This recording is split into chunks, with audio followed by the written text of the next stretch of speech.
I got a Craftsman 24 inches. This is the one with the electric start.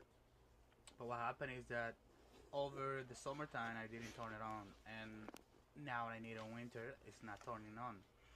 So I'm gonna use something quick and fast to turn it on. I'm gonna show you that there is spark. I got gas, but it's not turning. So now I'm gonna take the spark plug out, as you can see